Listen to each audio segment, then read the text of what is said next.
दोपहर में आपका इस्तकबाल करते मैं हूं आपके साथ सना वारिस। खबर दोपहर में हमने दो खबरों का इंतखाब आज किया है। दो खबरें दरअसल कुछ इस तरह है। पहली खबर दिल्ली से जुड़ी हुई है। दिल्ली में एनसीटी तरमीमी बिल राज्यसभा से भी पास करा लिया गया है और अब इस बिल को सिर्फ और सिर्फ सदर जमहूरिया की मंजूरी का इंतजार है, फिर ये बिल कानून की शक्ल इख्तियार कर लेगा।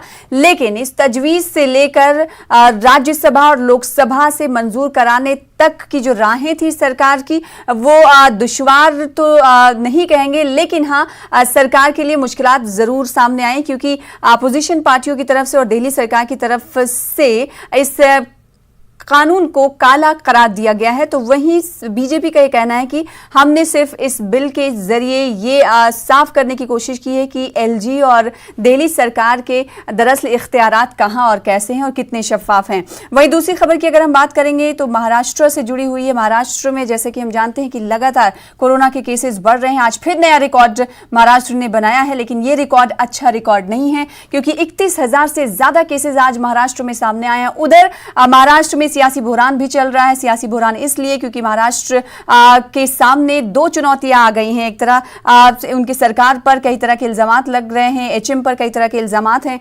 उसूली को लेकर, तो दूसरी तरफ बड़ा चैलेंज कोरोना बढ़कर सामने आ रहा है। ऐसे में देखना ही होगा कि सरकार किस तरीके से इन दोनों मुद्दों को टैकल कर रही है, हम जानने की कोशिश करेंगे। लेकिन पहले मुद्दे की जो दिल्ली एनसीटी बिल से जुड़ी हुई है।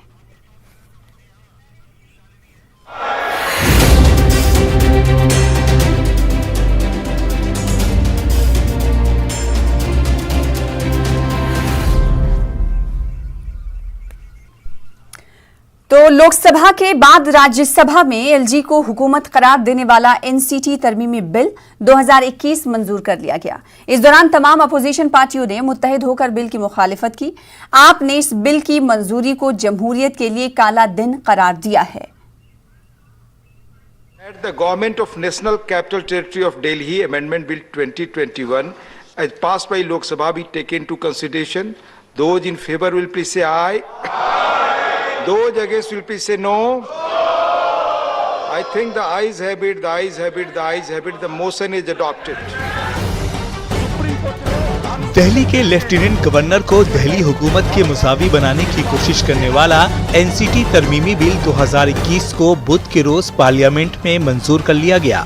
पार्लियामेंट में इस बिल के खिलाफ पूरी अपोजिशन और इलाकाई पार्टियां मुखालिफत करती नजर आई। दिल्ली के 2 करोड़ लोगों के लिए आपसे न्याय मांगने के लिए खड़ा हुआ हूं। 2 करोड़ लोगों के लिए सर, आप न्याय की कुर्सी पर हैं।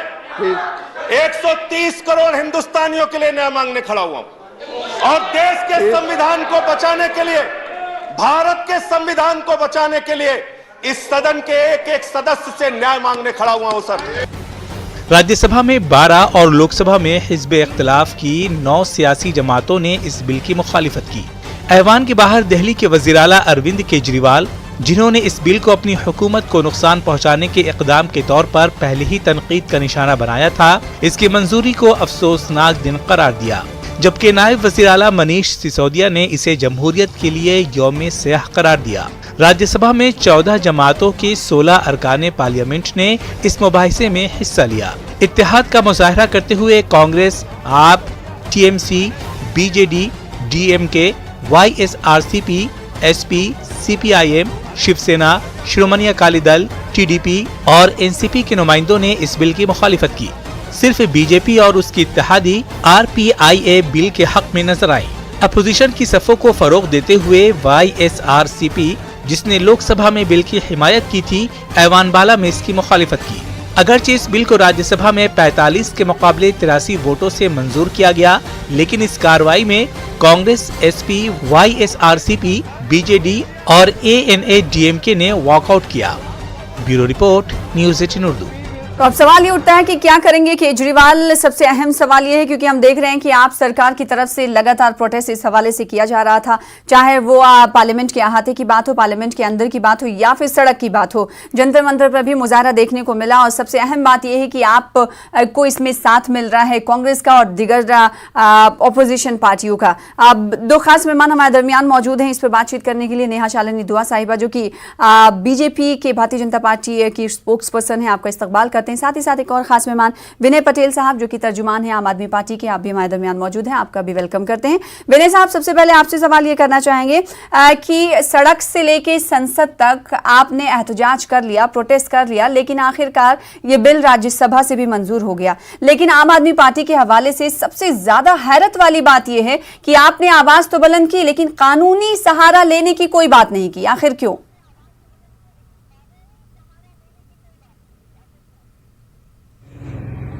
देखिए, जैसा कि आप पहले से जानती हैं कि आज लगातार 23 सालों से दिल्ली की जनता भारतीय जनता पार्टी की सरकार को नकारती आ रही है और ये पहली मर्तबा नहीं हुआ।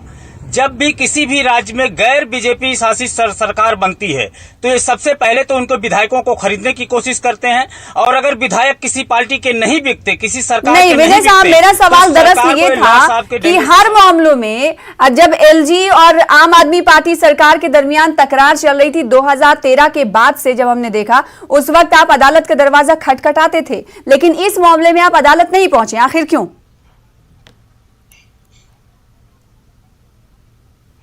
वही जानना चाहती है। अब पे आ रहा हूं 69वें संविधान संशोधन में दिल्ली को विधानसभा मिला। 239 AA6 में ये कहा गया कि दिल्ली का मंत्रिमंडल दिल्ली विधानसभा के प्रति जवाबदेही होगा। लेकिन 2018 में आप देखा सुप्रीम कोर्ट ने भी कहा कि 3 चीजों को छोड़ के, पब्लिक ऑर्डर, पुलिस और जमीन, 3 चीजों को छोड़ के सारी चीजें मुख्यमंत्री के अंडर में आती हैं। एक बार हमें 67 सीटें मिली, एक बार हमें 62 सीटें मिली और जब हम दिल्ली की जनता के लिए काम करते हैं तो बार बार एलजी को बीच में लाके हमारे काम को रोकने की कोशिश की जाती है। 2018 में सुप्रीम कोर्ट के आदेश को भी आप नकार दे रहे हैं, भारतीय संविधान को भी आप नकार दे रहे हैं और इसके पहले आपने देखा इनके नेता 1998 से लेकर 2015 तक इसी दिल्ली के विधानसभा को, इसी दिल्ली को पूर्ण राज्य का दर्जा देने की मांग कर रहे थे। माननीय स्वर्गीय साहब सिंह वर्मा जी, मदन लाल खुराना जी और पूर्व प्रधानमंत्री अटल बिहारी वाजपेयी जी ने दिल्ली को पूर्ण राज्य देने का मांग किया था। यहां तक कि 2003 में देश के मौजूदा गृह मंत्री लाल कृष्ण आडवाणी जी ने लोकसभा में बिल भी लाकर इसे पूर्ण राज्य की मांग की थी। लेकिन ये सिर्फ दिल्ली की जनता से बदला लेना चाहते हैं। आप मुझे बताइए क्या दिल्ली की महिलाओं को फ्री यात्रा देना केजरीवाल का गुनाह है? क्या जो मैंने सवाल किया था आप उससे बचते हुए नजर आए। मेरा सवाल ये है कि लाख बुराई है मरकजी सरकार ने, जैसा कि आम आदमी पार्टी मान रही है, तो आम आदमी पार्टी आखिर क्यों कानूनी सहारा नहीं ले रही? आप अदालत का दरवाजा खटखटा सकते हैं। जिस 2018 के जजमेंट की आप सुप्रीम कोर्ट की बात कर रहे हैं, मेरा सवाल तो सीधा यही था। ये बताइए, एक सेकंड, नेहा शालिनी साहिबा आपके पास मैं आऊंगी। नेहा शालिनी साहिबा आपके पास सुप्रीम कोर्ट जाएंगे। हाँ, बिल जी विनय साहब बोलिए आप। शायद उनको आवाज नहीं पहुंची। नेहा जी, आपसे मेरा सवाल ये, नेहा जी मेरा सवाल आपसे ये है कि 2003 का तस्करा मैं भी करने वाली थी। दरअसल लाल कृष्ण आडवाणी साहब ने उस वक्त कहा था 2003 में कि जो दफातर हैं सेंट्रल दिल्ली में, दिल्ली सरकार की यानी केंद्र सरकार के उन एरियाज को छोड़कर जो आसपास के इलाके हैं उन्हें पूर्ण राज्य का दर्जा दिया जाना चाहिए। तब से लेकर आज तक की बात करें तो आखिर ये स्टैंड में तब्दीली क्यों आई सरकार की? देखिए, उस वक्त की नजाकत ये थी कि ये डिमांड की जा रही थी। ऐसे तो बहुत बार ऐसा होता है कि विपक्ष में रहकर, जैसे अभी कांग्रेस पार्टी जिस कानून को, कृषि कानून को लाना चाहती थी, जब वो अपने मैनिफेस्टो में डालती है तो जायज, जब हम लेके आते हैं वही कृषि कानून तो नाजायज। तो ये तो होता रहता है कि कोई भी पार्टी जब सत्ता में होती है तो कुछ चीजें बदल जाती हैं और जब सत्ता से बाहर होती है, विपक्ष में होती है, तो कुछ चीजें, सिनेरियो बदल जाते हैं। अब मैं इनको ये बात कहूंगी कि एलजी को क्या एक्स्ट्रा पावर दी है, मुझे ये बताएं। कांग्रेस ने किया वही आप भी करेंगी। कांग्रेस ने जो किया वही आप भी करेंगी। कांग्रेस तो 44 पे पहुंची, आप 300 से 3 पे पहुंच जाएंगी। बनाए रखिए, ऐसे डिबेट नहीं होती है। जो कांग्रेस ने किया वही आप भी करेंगी। आपके बीच फिर आप ये वोटिंग क्यों कराते हैं जब आपको देश के संविधान पे नहीं भरोसा है, आपको सुप्रीम कोर्ट पे नहीं भरोसा? आपकी बात नहीं जाने दूंगी। देखिए आप गरिमा विनय साहब, बनाए एक सेकंड। रखिए, आप मेरी बात का नया जवाब शालिनी दीजिए, साहिबा। लेकिन मेरी बात तो होने दीजिए। जब ये बताएं कि इनसे कौन सी, इनके विधायकों से, आम आदमी पार्टी के कौन से विधायकों से हमने शक्तियां छीन के एलजी को एक्स्ट्रा शक्तियां दे दी, जब हमने इनसे कोई शक्तियां नहीं छीनी है तो अच्छा, इनको तो फिर ये प्रॉब्लम क्या है? बताइए आप दूसरी नेहा बात- साहिबा, ये बताइए कि ये कानून ये माना जा रहा है कि दिल्ली सरकार का मतलब एलजी, तो फिर क्या है, फिर शक्तियां, ये और लोग- आप कैसे इसको डिफाइन करेंगे? जी सुनिए, ये लोग ये खुद कह रहे हैं ना, एलजी मींस दिल्ली सरकार, एलजी मींस, ये मुझे ये बता दे विधायकों की कौन सी शक्तियां इस बिल में छीन ली गई हैं। इनके पास कोई जवाब नहीं होगा, तभी ये कोर्ट नहीं जा रहे। जाए ये कोर्ट, हम तो कहते हैं वहां से भी इनको जब लताड़ मिलेगी तब इनको समझ आ जाएगी। अब ये बात करते हैं, अभी इन्होंने कहा कि दिल्ली में महिलाओं को हम राइड फ्री कर रहे हैं, इस बात से भाजपा को जलन है। अरे भाई, हमको क्यों जलन होगी? एक तरफ आप राइड फ्री करते हैं, दूसरी तरफ आप शराब फ्री कर देते हैं। आप कहते हैं जी 25 साल की बजाय 21 साल वाले लड़के शराब पिए, और दे दबादब दिल्ली जैसे छोटी सी यूनियन टेरिटरी में 850 ठेके शराब के हैं जो खुले में चल रहे हैं। इसकी पहले मुखालिफत तो 25 आप साल कर वाले सकते हैं, शराब दिल्ली पीते तो आपकी भी है भाई नेहा जी। देखिए, तो दिल्ली यही तो सरकार मैं के इस आपको बोलती हूँ फैसले कि की LG मुखालिफत आप कर सकते हैं, मुखालिफत कर सकते हैं, अदालत का दरवाजा खटखटा सकते हैं कि ये आम लोगों के लिए बेहतर फैसला नहीं है, खासकर बच्चों के लिए फैसला बेहतर नहीं है। क्यों नहीं जा रहे हैं आप फिर? ये आम आदमी पार्टी के हाथ में इतने ठेके खोलते रहेंगे, लोग शराब पी पी के औरतों को छेड़ेंगे, और घर में घरेलू हिंसा जो होती है, डोमेस्टिक वायलेंस जिसे कहते हैं, वो इन्हीं की वजह से बढ़ रहा है। औरतें आके कंप्लेंट करती हैं, फिर कहा जाता है कि क्या करें, ये बढ़ाते जा रहे हैं ठेके। तो जब एलजी के हाथ में कुछ तो होगा, तो कम से कम हम इन शराब के ठेकों को तो कम करेंगे। दूसरा मैं आपको बताती हूँ क्या रीजन है। इन्होंने जब दिल्ली की जनता को एक तरफ कहा कि हम बिजली फ्री देंगे, दूसरा सरचार्ज लगा दिए जो मिडिल क्लास फैमिली के लोगों के ऊपर। जिनके बिल पहले आते थे 2000, उनके आना शुरू हो गए 10,000, जिनके 10 आते थे उनके 20 आना शुरू हो गए। तो आपने दिल्ली की जनता से पूछा कि आप सरचार्ज लगा रहे हैं, आपको मिडिल क्लास और अपर मिडिल क्लास वो लगते नहीं है कि वो कुछ कमाते हैं? वो अगर जाके बाहर कमाते तो इसका मतलब थोड़ा सारा बिल अपना बिजली में दे देंगे। बिजली का मतलब, अगर आप झुग्गी झोपड़ी में 200 यूनिट फ्री कह रहे हो, तो मिडिल क्लास का भी तो ध्यान रखो। ये थोड़ा उनको फ्री देने के चक्कर में आप मिडिल और अपर मिडिल की जेब से निकालते जाओ, क्योंकि अपनी जेब से तो दिल्ली सरकार देती नहीं, देती तो हम टैक्स पेयर की जेब से ही है। तो ये एक बहुत गंभीर विषय था जिसपे एलजी साहब को का मुंह बंद कर दिया गया। नहीं, इन्होंने हमारी कुछ नहीं सुनी, इन्होंने इसको कानून बना दिया कि वहां सरचार्ज लगेंगे, और दिल्ली की जनता पिछले 6 साल से मिडिल क्लास, तो यानी ये माना जाए कि भारतीय जनता ये पार्टी मानती है कि मन मर्जी जो फैसले लिए जाते हैं आपके मुताबिक, वो आम आदमी पार्टी ना कर सके, इसलिए ये कानून बिल लाया गया, और जो कि कानून की शक्ल इख्तियार करेगा। जी, ये बिल इसीलिए लाया गया ठीक है। है। विनय साहब, भारतीय जनता पार्टी का ये कहना है कि मन मर्जी मर्जी तरीके से फैसले आप ले रहे थे, जिसका उदाहरण इन्होंने एग्जाम्पल अभी ये दिया कि जो शराब की उम्र के हवाले से जो फैसला लिया है, इस तरह के फैसले मुस्तकबिल में ना लिए जाए, इसलिए सरकार को इस तरह का बिल लाना जरूरी था। बिल्कुल, मैं महोदया के सवाल का जवाब देना चाहूंगा। हमारे यहाँ एक कहावत है, सूप हंसे सूप चलनियों जिसको 72 छेद। वो लोग खिलाफत कर रहे हैं 25 से 21 साल करने पर, जो उत्तराखंड और उत्तर प्रदेश के 18 साल के लड़कों को शराब पिला रहे हैं। करिए आप उत्तर प्रदेश और उत्तराखंड में 25 साल, हम 30 साल कर देंगे दिल्ली में। इसका जवाब है, 25 बताती साल हूँ। उत्तर प्रदेश में किसकी सरकार चल रही है? सुनिए, आम आदमी पार्टी की सरकार चल रही है, जो 18 साल के लड़कों को शराब पिला रही है। उत्तराखंड में किसकी सरकार चल रही है? आम आदमी पार्टी की सरकार चल रही है, जो 18 साल के लड़कों को शराब पिला रही है। गुजरात और बिहार में दोहरे किसकी मापदंड सरकार से है? किसी बताओ चीज ना। को नहीं माप सकते। आप दोहरे कर रहे हैं। हर किसी के नाप का पैमाना आपको एक रखना यूपी पड़ेगा। इतना बड़ा है, और पहली बात तो ये यूपी में जानिए, 800 ठेके और हैं, दूसरी और बात ये दिल्ली है कि इतना सा है, सुप्रीम कोर्ट से और हमें दिल्ली के लताड़ अंदर लगेगी। 850 2018 में किसी ने एक सेकंड बोलने दीजिए नेहा जब साहिबा। सुप्रीम कोर्ट के संवैधानिक ढांचे ने ये कहा था कि 3 चीजों को छोड़ के सारी शक्तियां दिल्ली सरकार के अंडर में होंगी, केजरीवाल सरकार के अंडर में होंगी। और उसके बाद जब चुनाव हुआ, इनको दिल्ली के लोगों ने साफ नकार दिया। तो अब एक पीछे से एक बिल लाके गए, संवैधानिक लोकतांत्रिक ढंग से एक बिल लाकर। विनय साहब, यही तो हम आपसे सवाल कर रहे हैं कि अब आगे क्या करेगी आप सरकार? आके हम कोर्ट पे जाएंगे, और जैसे हमेशा लड़ते रहे हैं, इनसे लड़के जनता के लिए लड़ाई लड़ते रहे हैं, और वही लड़ाई आगे भी जारी रखेंगे। नेहा शालिनी साहिबा, आप चूंकि दिल्ली में भी रहती हैं, मेरे ख्याल में आप मरकजी सरकार और दिल्ली सरकार के दरमियान जो रस्साकशी रही वो सभी ने देखी। अब बिल भी मंजूर हो गया है, सिर्फ और सिर्फ प्रेसिडेंट के साइन की जरूरत है, फिर एक कानून बन जाएगा।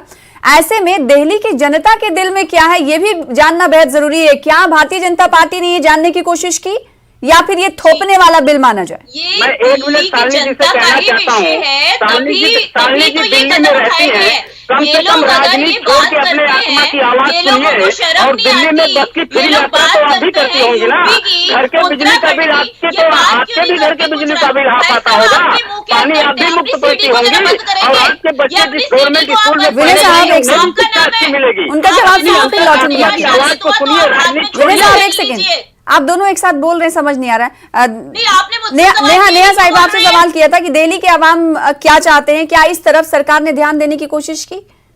जी बिल्कुल, दिल्ली के अवाम की सुरक्षा के लिए ये कदम उठाया जा रहा है। ये लोग बात करते हैं कि यूपी में हमने 18 साल उम्र रखी है। आप मुझे यूपी की बजाय आप गुजरात का मॉडल क्यों नहीं देखते, आप बिहार का मॉडल क्यों नहीं देखते, आप दूसरे और राज्य कई हैं जहां पे बिल्कुल शराब प्रतिबंधित है, आप वो मॉडल क्यों नहीं देखते? और यूपी एक बहुत बड़ी स्टेट है, वहां 800 ठेके हैं। दिल्ली एक छोटी सी यूनियन टेरिटरी है, वहां 850 ठेके हैं। ये कौन सी महिला सुरक्षा है? एक तरफ महिला सुरक्षा की दुहाई देना और दूसरी तरफ शराब के ठेके बढ़ाते जाना, फिर उम्र भी घटाते जाना, और उसके बाद जो ये डोमेस्टिक वायलेंस होता है, औरतें पीड़ित होती हैं, औरतों के साथ बदतमीजी होती है। और जिन राइड की ये फ्री बात करते हैं कि हम बसों में फ्री देते हैं, बहुत अच्छी बात है, फ्री के साथ साथ शराबी भी बिठा देते हैं, वहां उनसे छेड़छाड़ होती है। तो यहाँ कहां, आप तो महिला विरोधी सरकार है ये। इसी वजह से ऐसी चीजों को ये मनमानी ना करें, इसी वजह से एलजी को ये बात कही गई है कि बात कही गई है, पावर दी गई है। ये पावर दी गई है कि अगर उनको सही नहीं लगता कि ये दिल्ली वासियों की सुरक्षा के लिए कानून अच्छा नहीं है, तो उसे कैंसिल करवा सकते हैं, उसे मना कर सकते हैं, उसे पास नहीं होने दे सकते। तो ये जनता के हित के लिए है ना, ये जनता की बात को मद्देनजर रखते हुए ही हमने ये कदम उठाया। विनय पटेल साहब, जैसे कि आप कह रहे थे कि अगर इस मामले को लेकर आप सुप्रीम कोर्ट का भी दरवाजा खटखटाएंगे, लेकिन सदर जमहूरिया के सिग्नेचर के बाद जब ये कानून बन जाएगा तो जाहिर सी बात है आम आदमी पार्टी सरकार किसी तरह के कानून को पास करने या किसी तरह का फैसला लेने पर रजामंदी बगैर एलजी के हाजिर किए हुए कुछ नहीं कर सकती। ऐसे वक्त में क्या लगता है कि इजीली आप काम कर पाएंगे? नहीं, बिल्कुल नहीं कर पाएंगे। हाँ। और ये चाहते ही नहीं हमें काम करना देना। शालिनी जी कह रहे हैं कि यूपी और बिहार की बात इन्होंने छेड़ा कि यूपी और बिहार में इन चीजों को देखिए। अभी हमने देखा 2 दिन पहले बिहार में, शालिनी साहिब एक सेकंड, मैं रोकूंगी आपको, एक सेकंड महिला विधायक के कपड़े फाड़ दिए जाते हैं। आपको मौका दिया था, भाई। लोकतंत्र बिहार और उत्तर प्रदेश की बात करते हैं, और दिल्ली में जहां महिलाओं की सुरक्षा के लिए सीसीटीवी कैमरे लगवाए गए हैं, जहां महिलाओं को बस यात्रा फ्री दी जा रही है, जहां बुजुर्ग महिलाओं को फ्री में तीर्थ यात्रा कराया जा रहा है, जहां महिलाओं की विधवा पेंशन, विकलांग पेंशन दोगुना कर दी गई है, आप उनकी तुलना बिहार से कर रहे हैं, जहां पर 3 बार की महिला विधायक के कपड़े फाड़ देते हैं, उनकी सारी खुल जाने के बाद भी उन्हें लाठियों से पीटी जाती है। लोकतंत्र की हत्या करते हुए आप लोगों को, और आप टीवी चैनल पे बैठकर बता रहे हैं दिल्ली और शालिनी साहिबा बजाहिर सरकार ये मान रही है, विनय साहब एक सेकंड, शालिनी साहिबा बजाहिर सरकार ये मान रही है कि 2013 के बाद से जो अब तक तकरार चली, उस तकरार का इख्तिताम इस बिल के जरिए हो जाएगा, लेकिन ये इख्तिताम तो मालूम नहीं हो रहा है, ये तो आगाज मालूम हो रहा है। कैसे ये मान लिया जाए कि एलजी और सरकार के दरमियान तकरार अब नहीं होगा और स्मूथली सारी चीजें चलेंगी? इसके तो आसार कम ही नजर आ रहे हैं। नहीं सना जी, तकरार तो होगा। अगर ये लोग कुछ गलत दिल्ली की जनता के लिए करेंगे, उनके अहित के लिए कुछ करेंगे, तो हम लोग उनको रोकेंगे। एलजी के पास पावर इसीलिए दी जा रही है। इन्होंने अभी देखिए कोरोना काल में क्या किया, ये इन्हीं की जिम्मेदारी थी ना दिल्ली में कोरोना रोकना, लेकिन इन्होंने तो इनके मुख्यमंत्री ने हाथ खड़े कर दिया, हम तो जी कुछ नहीं कर पाएंगे, केंद्र सरकार की मदद चाहिए। एलजी के कहने पर केंद्र सरकार ने उनकी मदद करी और उसका भी बाद में क्रेडिट इन्होंने खुद को ले लिया, जैसे कि इन्होंने रोकथाम की थी कोरोना केसेस में। तो अब मुझे बताएं, दिल्ली की जनता को फ्री वैक्सीनेशन भी हम लोग दे रहे हैं। केंद्र सरकार ने हर सरकारी अस्पताल में फ्री वैक्सीनेशन रखी है, उसका क्रेडिट भी अपने ऊपर डालते हैं। तीसरा ये लोग कहते थे राम मंदिर, हमारे राम का मंदिर किसी टूटी हुई मस्जिद पे नहीं बनना चाहिए, ये इन्हीं की वो थे, और आज ये यात्रा अयोध्या की यात्रा करवा रहे। अरे इनकी दोहरी मानसिकता तो इनकी है जो जनता के सामने उजागर हो चुकी है। इसलिए हम लोग तो जो कहते हैं वो करके भी दिखाते हैं, ये लोग जो कहते हैं वो तो करते ही नहीं, और जो नहीं करते वही कहते हैं। तो ये दिल्ली की जनता को लूट रहे हैं, इसी वजह से दिल्ली की जनता ने इनको नकारा, और हमें एलजी को ये एक्स्ट्रा पावर देने की, इसीलिए एक्स्ट्रा भी नहीं, उनको वो क्या वहां मूक दर्शक बन के बैठे रहे, मुंह के ऊपर पट्टी लगा के बैठे रहे, इनको कोई सलाह ना दे। इनकी दिल्ली की सरकार को जब भी कुछ बात एलजी की तरफ से कही जाती है, ये लोग नजरअंदाज करते हैं, अपनी मनमानी करते हैं, सुनते नहीं है। बिजली का सरचार्ज इन्होंने क्यों लगाया? दिल्ली की जनता से पूछा, एलजी से पूछा, नहीं पूछा। क्यों लगाया, इसका जवाब ये दें ना। शराब के ठेके बढ़ाते जा रहे हैं, बिजली में ठीक है, कई बार आपने बात कही। विनय पटेल साहब, तो क्यों नहीं आप कह रहे हैं कि आम आदमी पार्टी सरकार इस बिल के खिलाफ अदालत का दरवाजा खटखटाएगी। अदालत वही है, आपकी सरकार भी वही है, इतना वक्त क्यों लग रहा है? मैं आपको एक बात एकदम स्पष्ट बता दूं कि आम आदमी पार्टी आंदोलन से कोख से निकली हुई पार्टी है और इनके दादागिरी से, इनके तानाशाही से आम आदमी पार्टी जनता के प्रति जो उसकी जवाबदेही है, जो जनता के प्रति उसकी सेवा करने की भावना है, ये बिल्कुल नहीं बदलने वाला है। इनसे हम लड़के झड़के हाई कोर्ट, सुप्रीम कोर्ट, जैसे भी होगा, जो जिम्मेदारी हमको दिल्ली के लोगों ने दी है। आज आप तीसरी बार मुख्यमंत्री बने हैं अरविंद केजरीवाल जी। आप मुझे बताइए, 23 साल से इनकी सरकार सत्ता में नहीं आई, इनके 2-4 विधायक जीते, एक बार 3 विधायक जीते, एक बार 8 विधायक जीते, और अब ये एलजी के डंडे से दिल्ली को चलाना चाहते हैं। ऐसा आम आदमी पार्टी कतई होने वाले होने इसके लिए क्या करेगी आम आदमी पार्टी? केजरीवाल जी है, इसके लिए क्या करेगी आम आदमी पार्टी? विनय जी, मोदी जी ने गलत जगह बयान, इसके लिए क्या करेगी आम आदमी पार्टी? ये इनसे डरने वाले नहीं है। और इन्होंने जो राज्यसभा और लोकसभा में जो गलत करेगा वही डरेगा। तरीके से आप लोग डर इसलिए रहे क्योंकि आपको पता है आपने मनमानी करनी है, अभी हम लड़ाई लड़ेंगे और अपना और दिल्ली का हक लेके रहेंगे। क्या ये माना जाए विनय जी कि आने वाले दिनों में, क्योंकि 62 असेंबली सीट्स हैं आपकी, तो क्या 62 असेंबली हलकों में आप आवाम को जाकर बताएंगे कि इस बिल के दरअसल माने क्या है, इस कानून के दरअसल माने क्या है, जो जनता नहीं जानती होगी? बिल्कुल बताने की जरूरत नहीं है। अगर बताने की जरूरत होती तो एमसीडी में हमें इन्हें 0 सीटें नहीं मिलती, हमें 4 सीटें नहीं मिलती। अभी 10 दिन पहले चुनाव हुआ, आपने देखा क्या नतीजा रहा। एमसीडी में इनकी सरकार रही आज 20-30 सालों से, लेकिन उसके बाद 5 सीटों पर चुनाव हुआ, जिनमें से ये 0 पर जाते हैं। कांग्रेस को 1 सीट मिलती, 4 सीट हमें मिलती है, आम आदमी पार्टी को मिलती है। तो जनता को जब जब मौका मिलता है, इन्हें वो बता देती है कि ये किस रूप के इंसान है और किस रूप की इनकी पार्टी है। और आम आदमी पार्टी को भी वो हमेशा, चाहे जो चुनाव रहा, चाहे 2015 का चुनाव रहा हो, चाहे 2019 का चुनाव रहा हो, अभी एमसीडी के चुनाव में आपने देखा, तो जनता तो बराबर बताती आई है और जनता से बदला लेने के लिए ये बिल लेके आए हैं। आप ये बताओ, प्रदूषण के मामले में आपने क्या किया है? आम आदमी पार्टी ने प्रदूषण में क्या किया है? दिल्ली उनके पूरी दुनिया में नंबर 1 पे है। शालिनी साहिबा, सीधे तौर पर आम आदमी पार्टी का यही कहना है कि दरअसल जो कामकाज कर रही थी दिल्ली सरकार दिल्ली की आवाम के लिए, वो भारतीय जनता पार्टी को रास नहीं आया, इसलिए पिछले दरवाजे से ये तमाम चीजें और ये बिल लाई गई हैं, ताकि जनता के मन में जो रस्साकशी होगी, जो तकरार होगा, इस बीच काम नहीं हो पाएगा, तो जनता आम आदमी पार्टी से रूठ जाएगी। सिर्फ और सिर्फ यही मकसद है आम आदमी पार्टी का। झूठ सरासर बोल रहे हैं। ये मुझे ये बताएं, पूरी दुनिया में नंबर 1 पे प्रदूषण में दिल्ली का नाम आता है, क्या इन्होंने किया है? दिल्ली का प्रदूषण घटाने का काम इन्हीं के पास था ना। पैसे लेते हैं, हम टैक्स पेयर से पैसे लेते हैं। करा क्या इन्होंने पिछले 6 सालों में प्रदूषण के ऊपर? क्या हम लोग नंबर 1 पे हैं? हमारे यहाँ पिछले 3 साल में 54 लाख दिल्ली के निवासी सिर्फ प्रदूषण की वजह से मरे हैं। एस्थमा, 20 लाख लोगों को एस्थमा हुआ है। जो बच्चे पैदा हो रहे हैं, 10 लाख बच्चों को एस्थमा है। बताए ना, प्रदूषण क्यों नहीं हटा पा रहे? आप उसमें फेल हो गए। आप लोग बिजली का जवाब, बिल नहीं हटा सवाल पा रहे, बीजेपी का है तो जवाब आम आदमी पार्टी का यही है कि तो फिर आम आदमी पार्टी को आवाम ने इतनी बड़ी अक्सरियत कैसे दे दी? आप दोनों खास मेहमानों का शुक्रिया अदा करना चाहेंगे। वक्त की बेहद कमी, विनय साहब आपका शुक्रिया, शालिनी साहिबा आपका भी बेहद शुक्रिया हमारे साथ जुड़ने के लिए और अपना स्टैंड रखने के लिए। फिलहाल इसी के साथ रुकेंगे छोटे से ब्रेक के लिए। ब्रेक के बाद दूसरी खबर के साथ। Those in favor will please say aye.